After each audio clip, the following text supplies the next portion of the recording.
Welcome back to Teach English Now.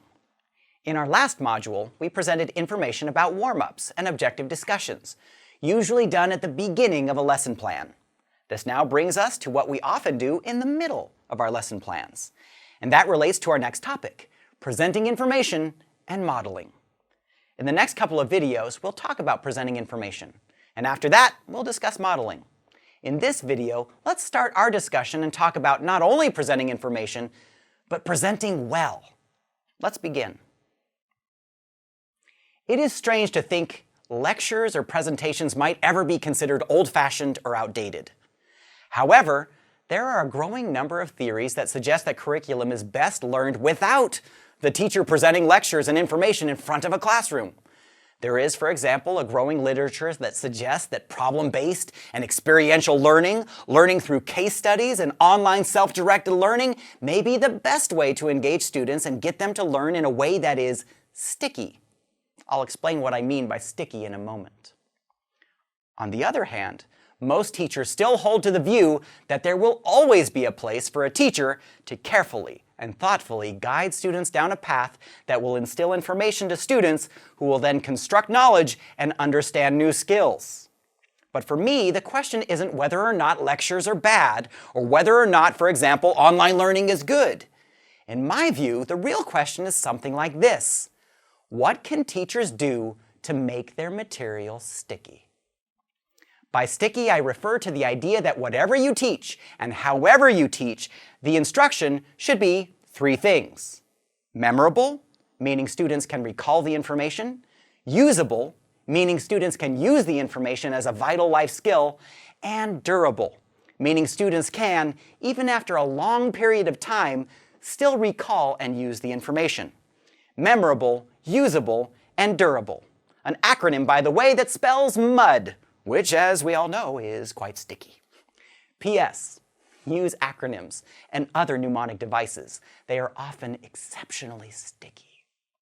Now, in a very real way, what we teachers are paid to do is to present material that sticks. You want information that will stick inside the students' brains. Now, there are many ways to get material to stick, but one of the worst assumptions you can make as a teacher is believing that just saying stuff creates the condition for students to construct and use knowledge. Is that true? Of course not. You know that isn't true because every teacher says stuff, and yet very little of that stuff sticks in our brains. So there must be something about how some teachers speak and present information that gets students to listen and understand. So what is it? I wish I could define what makes some teachers better at reaching learners than others. But it's hard to define, isn't it? Some teachers simply have a way. You might be able to define it to some degree. For example, maybe some teachers allowed you to talk in class more and think about ideas to examine and broaden the way you do things. Perhaps you had a teacher that was very good at explaining things, had a way of sharing examples, wrote clearly on the board and broke things down. It all just made sense to you. So it's hard to define, but that doesn't mean we shouldn't try. Let's go ahead and at least attempt to break down good presenting. Imagine that you have already given a warm-up and you have explained the purposes of the lesson in an objective discussion. Now what? You present, right? You give the information in one way or another, and you make the curriculum sticky. So how do we do it? Let me give two suggestions. First, use teacher talk. We spent a lot of time in our first course discussing teacher talk, remember? Well, in the presentation stage of a lesson plan, now is your big chance. You want to repeat, have clear board work, ask questions, relate new information to students' prior knowledge. You want to clarify and elaborate when students don't understand. You want to use metaphors or analogies that allow for difficult concepts to be memorable. So how do you do all of this? To be honest, often the difference between a good teacher and a great teacher is the amount of time spent thinking about how you will present. Seriously. The difference for me often is sitting down at a desk and really thinking. Thinking about how to take dry information from a textbook and make it come alive for students. This can be particularly difficult when it comes to grammatical discussions, long lists of vocabulary, and so forth. To those of you with these kinds of challenges, All I can say is this: chew on it. Take the information, read the books, and think. Take time to imagine the information conveyed in a clear way. Think about what parts of the lesson might be particularly difficult, and think of what questions and challenges students might have as you're presenting. To be honest, there is no magic pill that makes a teacher great.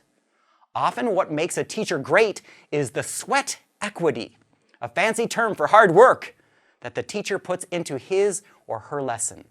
It simply takes a lot of thinking to create excellent instructional presentation. Second, keep things conversational. Did you know that a growing number of researchers are discovering that the best teachers tend to think of their classes in terms of a conversation rather than a performance? Even when lecturing, in fact, these superstar teachers tend to use conversational tones and try to elicit reactions, even if many of those reactions are unspoken. Remember, you're not just saying, you're conveying, eliciting, and moving students from point A to point B.